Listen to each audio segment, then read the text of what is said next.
13 ng Enero, isang sumbong ang inilapit sa Bitag Live. Isang ginang ang nagrereklamo laban sa kumpanyang pinagtatrabahuan ng kanyang asawang napatay dahil sa pagtatanggol sa pera ng kumpanya. Delivery truck driver ng kumpanyang kanyang asawa nang harangin ito ng mga hold-upper. Subalit, hindi nga nakuha ang pera, palit naman ang kanyang buhay. Nandito ho ngayon sa ating tanggapan, ito hong may bahay ng isang empleyadong nasawi ata doon sa hold-up at bibigyan ho tayo ng detalye itong si Mrs. Fragata. Ni isang sentimo wala daw tinulong. Yun ho, masakitin na. Okay, Mrs., ano ang reklamo natin sa ngayong araw? Bali, nananawagan na po ako. Kanino kayo nananawagan? Sa kumpanya po na pinagtatrabahuan ng mister ko. Na pinabayaan po kami. Namatay na po lahat yung asawa ko dahil sa pagsiservisyo sa kumpanya nila tapos pinabayaan pa kami. Natambangan po sila sa Gagalangin Tondo, na-hold up po sila. Nakuha ba yung pera? Hindi po. Dahil po sa pagtatanggol niya po sa pera ng company, binaril po siya ng hold-upper kasi hindi niya po ibinigay. Yung pera po na pinagtanggol niya is nagkakahalaga ng 261,000. Sana po tulungan niya po kami, gawa ng yung sa funeral service, lahat-lahat po yung pinaglibingan. Hindi pa po namin yung bayad, kahit piso wala po kaming binitawan doon. Nakiusap lang kami doon sa may-ari ng funeral na kung pwede, maipalibing lang yung asawa ko dahil umabot nga po ng 2 linggo yung burol. Alright, sino mang namamayari ng kumpanyang K-Smart? Anong pangalan? Mr. Esper Vargas po. Ano yung tinawagin niyo sa Mr. Esper Vargas? Lumapit kayo. Anong sinabi sa inyo? Pinatawag ko po siya sa barangay captain po namin. Okay. Hindi po siya sumipot. Nagmamakaawa po ako, nakiusap ako sa kanila na paano po yun, paano naman po yung sa amin. Parang nagpapakumbaba na po ako sa kanila, matulungan lang nila kami. Idininay pa po niya yung asawa ko. Wala pang ni Kusig na naitulong? Ni Cinco? Wala po. Kasi po hinihintay po nila, hinahamon nila kami ng kaso at haharapin daw nila kami. May pagkatarantado tong may-ari nito. Ano? Pasensya na ho kayo sa akin sinasabi. Kung hindi lang tarantado, ogag din eh. Itong si Esper Vargas, makinig ka, sa K-Smart Incorporated, pinagtanggol ng iyong empleyado yung pera na wag maagaw siya tuloy na baril. Ni Cinco, wala man lang kayong konsiderasyon. Sa ere, tinawagan ng Bitag ang inarereklamong kumpanyang K-Smart Incorporated, isang distributor ng Nestle products. Okay. Hello. Good morning, Marites. Yes, good morning po. Good morning, si Ben Tulfo sa Bitag, Marites. Yes po. Marites, nasa amin si Mrs. Fragata. Dinudulog niya yung problema tungkol sa kanyang asawang namatay. Wala raw ho kayo na itulong ni Cinco. Kita nyo pinotektahan yung perang 260,000 kapalit ng kanyang buhay. Ano ho bang masasabi nyo rito? May ginagawa ba kayo? Wala kasi akong idea dyan. Wala kang idea? Oo. Ano ho ba kayo? General manager kayo dyan? Hindi po. Assistant? Assistant lang po ako. Pero may tao kayong pangalang Fragata. Sandali na po ha. Tatanong ko lang sa iyo, kayo ba'y tumutulong sa inyong empleyadong namatay in line of duty? Opo. Bakit hindi daw ko tinutulungan? Bakit ni isang sentimo wala pa kayo naitulong? Sandali na po kasi hindi ko po kayo masasagot tungkol dyan kasi wala po idea. Sandali na po ha. Subalit, nang malaman ng assistant manager ng K-Smart na Bitag ang kanyang kausap, nagkunwari ito na hindi niya kami marinig sa kabilang linya. Hello, Marites? Yes sir, pasensya na po. Oo. Anong, may nakita ka ba? Pasensya na po, hindi ko po kasi alam yung... Hindi mo alam.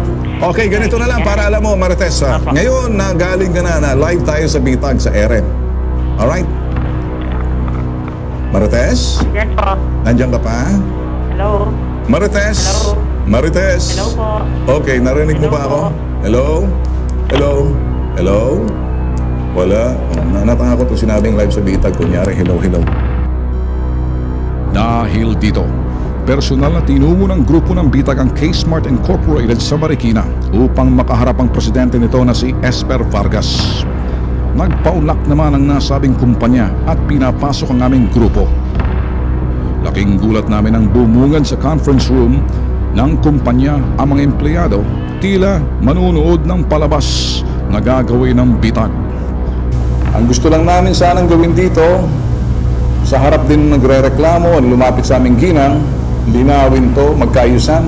para na rin siguro gumanda pa ang patakaran ninyo, anumang bagay pagdating sa human resources, at hindi kami pumunta rito para bantayan nyo kami na parang meron kaming bibitagin dahil hindi yan ang pakay namin. So gusto kong patunayan nyo rin sa akin kasi hindi naman lahat ng bagay na sasabihin ng complainant ay totoo. Kailangan marinig din namin sa inyo. Siguro naman kilala ninyo yung asawa niya na si Vincent Fragata. Maya-maya lamang, dumating na rin ang nagrereklamong ginang. Hinayaan ng bitag ang nagrereklamong ginang ang magsalaysay ng kanyang reklamo sa harap ng may-ari ng K-Smart at ang mga empleyado nito. Hindi nito napigilan ng mapaiyak. Lumapit po ako sa inyo kasi kailangan po namin ng tulong. Dahil nga po sa pagkamatay ng asawa ko, napakahirap pong tanggapin. Ganun po pangyayari na namatay na yung asawa ko. Tapos wala man lang po ni isang tulong na nanggaling po sa company. Bagkus po, ikinaila pa po nila na tauhan nila yung asawa ko. Makiusap po ako na sana po yung sa funeral service po, mabayaran po namin yung sa worth na 150,000. Tapos kung maaari po sana, katulad po ng kalagayan namin dahil yung asawa ko lang yung naghahanap po ay para sa amin. Tulungan po sana yung dalawa ko pong anak na kung hindi man po sa pag-aaral man po, at least yung kaya niyo po na itulong po sa amin na makapag-umpisa po kami ulit. Subalit, sadyang matigas si Esper Vargas. Hindi raw siya magbibigay ng anumang tulong sa ginang dahil first of all, hindi ko pa alam ang buong kwento pero hindi po siya si Mrs. Fragata.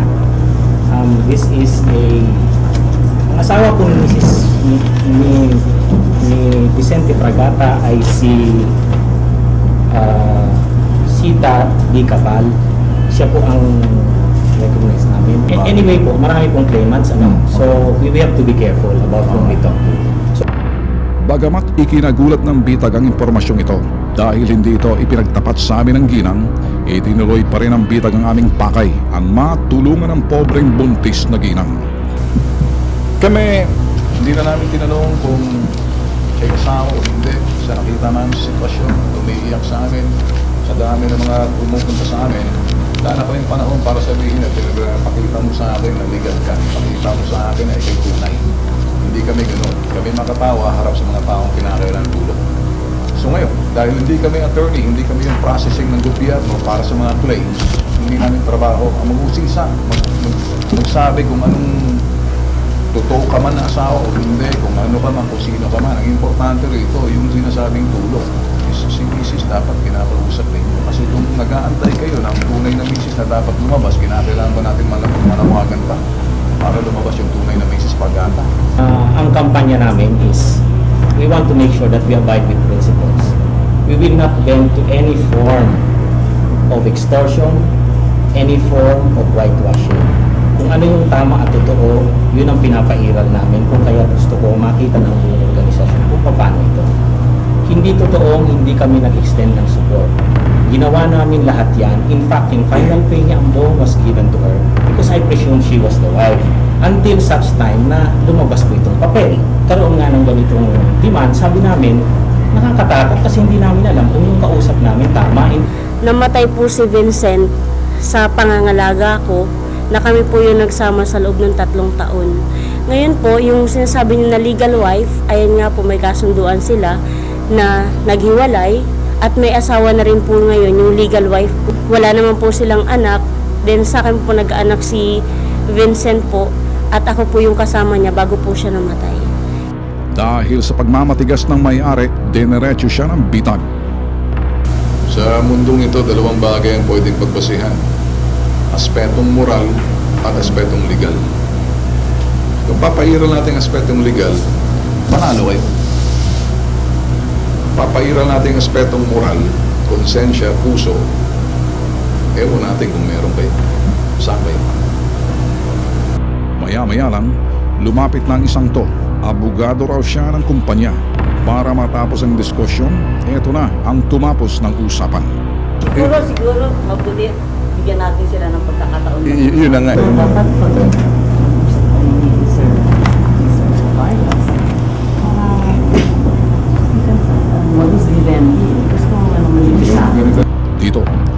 umalis na ang bitag sa eksena. Ayaw namin maging kabahagi kami ng anumang aregluhan na kanilang pag-uusapan.